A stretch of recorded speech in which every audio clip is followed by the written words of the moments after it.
አንድ አምላክ በሚሆን በአብ በወልድ በመንፈስ ቅዱስ ስም መጋቢት 3 በዝች ቀን በእስክንድሪያ ለተሾሙ ሊቃነ ጳጳሳት 58ኛ የሆነው የእስክንድሪያ ሊቀ ጳጳሳት ብፁዕ ወቅዱስ አባ ቆስሞስ አረፈ። ይህም አባት እውነተኛና ንጹሕ የዋህ ርኅራኄው የበዛ የቤተ ክርስቲያንንም መጻሕፍትና ትርጓሜያቸውን የሚያውቅ ነበር። እግዚአብሔርም በወንጌላዊው ማርቆስ መንበር ላይ ለሊቀ ጵጵስና ሹመት መረጠው። የግብፅ ንጉሥ መቅትር በነገሰ በ18 ዓመት ሊቀ ጳጳሳት ሆኖ ተሾመ።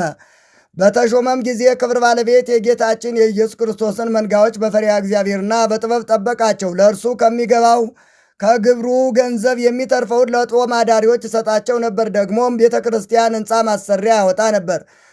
መልካም ተጋድሎውንም ባየ ጊዜ ሰይጣን ያለ ሐዘን አልተወውም። ነገር ግን የሚያዝንበትን ምክንያት በላዩ አመጣ። ይኸውም እንዲህ ነው።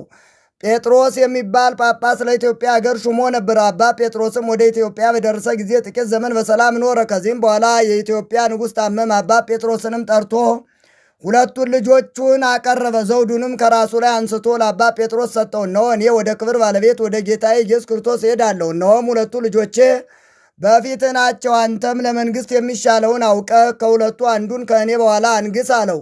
ንጉሡም ካረፈ በኋላ ጳጳሱ፣ መኳንንቱና የጦር ሰራዊቱ አለቆችና የመንግሥት ሰራዊት አለቆች ተማከሩ። እርስ በርሳቸውም ለመንግሥት የሚሻል የሚያንሰው ነው ተባባሉ። ጳጳሱ አባ ጴጥሮስም ታናሹን የንጉሥ ልጅ ቀብቶ አነገሰው። በኢትዮጵያ መንግሥት ዙፋን ላይም አስቀመጠው። ጥቂት ዘመንም በሰላም ኖረ። በዚያም ወራት ከሶርያ አገር በሆኑ በሁለት መነኮሳት ልብ ሰይጣን አደረ። ከአባ እንጦንስ ገዳም እስከሚደርሱ ከቦታ ወደ ቦታ ይዞሩ ነበር። በዚያም በአባ እንጦንስ ገዳም ጥቂት ቀኖች ተቀመጡ። ስለ ስራቸውም ክፋት አባረሯቸው። ከዚህም በኋላ አንዱ ጳጳስ ሁለተኛውም ረዳት ሊሆን እርስ በርሳቸው ተስማሙ። ተነስተውም ወደ ኢትዮጵያ ደረሱ። የሐሰት ጽሑፍንም ጻፉ።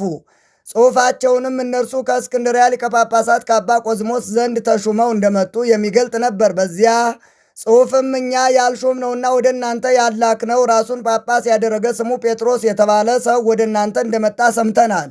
እርሱ ሐሰተኛ ነው እንጂ እውነተኛ አይደለም። ይህን ጽሑፍ ይዞ የሚመጣው ግን ስሙ ሚናስ የሚባል ጳጳስ በእውነት እኛ የሾምነውና ወደ እናንተ የላክነው እውነተኛ ነው አሉ።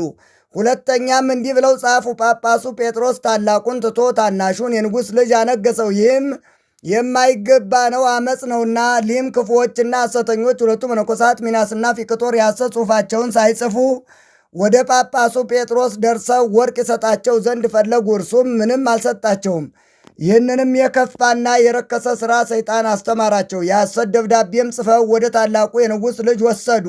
እርሱም ከጥቂት ሰዎች ጋር ለብቻው ይኖር ነበር። እነዚያንም የሐሰት ደብዳቤዎች አነበቡለት፣ እጅግም ደስ አለው።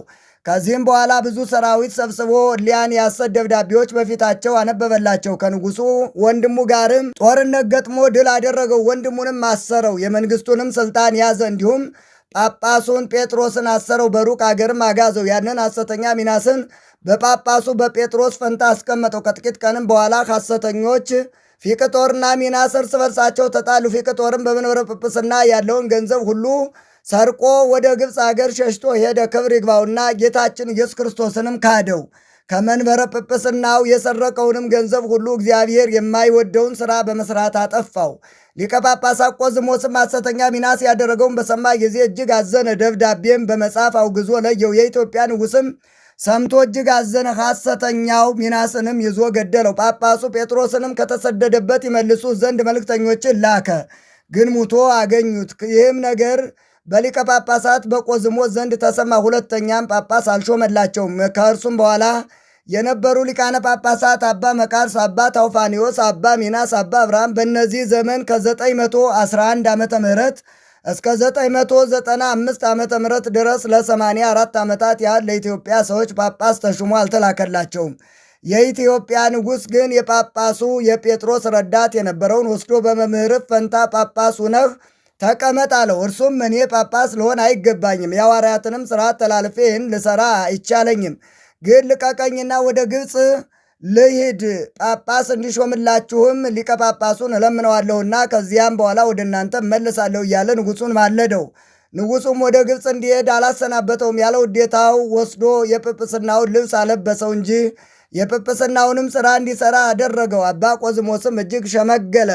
የሹመቱም ዘመን ድህነትንና ሰላምን የተመላ ነበር። በወንጌላዊ ማርቆስ ወንበርም 12 ዓመት ኖረ፣ በሰላምም አረፈ። እግዚአብሔርም በጸሎቱ ይማረን ለዘላለሙ አሜን። ሰላም እብ ለሊቀ ጳጳሳት ቆዝማ ስብሐተ ልዑል ዘይቀድስ አምሳለ ኪሩቤል በዜማ እንበለ ምክንያት አሐዱ ለብሔረ አጋዚ አመ ተቃውማ በዛ በሲመቱ ለቤተ ክርስቲያን ሰላማ ወለእብሬቱ በሰናይ ፈጸማ። በዝችም ቀን ከፍንዮስ አገር የሆነ አባ በርፎንዮስ አረፈ። በረከቱም ከእኛ ጋር ትኑር ለዘላለሙ አሜን። ሰላም እለከ በርፎንዮስ አብ ምልዋ ጥበብ ከመማይቶ ዛስተረአይ ከለሀገረ ፍንዮስ ህዝብ ለመራስም ከሃቤት ገበር ከብካብ ረሴን ይትረከ በልብስ ህጹብ ዛቅረብኩ ማይሌት አዘኪሬ አይላፈ ምለተ ጸምዱ ከዘልፈ ለላ ነብብ ተወከፍ ዘንዴቴ መጽሐፈ እንተረሳይ ከግዚኦ ጸሪቀ መበለቱ ኩፈ እምላቡ በውላን ዘተርፈ ነቢያ ቅዱሳን ዋርያት ሰባካን ሰማዕት ወጻድቃን ደናግል ወደ አዲ ወመነኮሳት የራን ባርኩ ባርኮ ጉባኤ ዛቲ መካን እስከ አረጋዊ ለይቆምኑ ስጻን ለዘጻፎ በክርታስ ወለዛ ጻፎን ዘይደርስ ለዛ አንበቦ ወለዘ ተርጎሞ በልሳን አዲስ ወለዘ ሰማ ቃሎ በእዝነ መንፈስ በጸሎተሙ ማርያም አራቄተ ኩሉም ባይ ስቡር የማረን ኢየሱስ ክርስቶስ ሰላም ለክሙ ጻድቃን ወሰማዕት እላይረፍቅሙ በዛቲ ዕለት መዋያን ዓለም አንትሙ በብዙ ትዕግሥት ሰአሉ ቅድመ ፈጣሪ በኩሉ ሰዓት እንበለ ንስሐ ኪያነ እይንሳ ሞት ሰላም ለክሙ ጻድቃነ ዛቲ ዕለት ኩልክሙ እድ አንስት በባስማቲክሙ ቅዱሳነ ሰማይ ወምድር ማይበረ ሥላሴ አንትሙ ትዝክሩነ በጸሎትክሙ በእንተ ማርያም እሙ ተማይጸነ ለክርስቶስ በሥጋው በደሙ እግዚኦ ኩነኔ ከአብ ወለንጉሥ ጽርቀ ከሊል ወልደ ንጉሥ አግር ጸራት አይተገር ያህል አገሪትን ኢትዮጵያ ለመካነነ ደብረ ቤት የለ ዓለም ዓለም አሜን።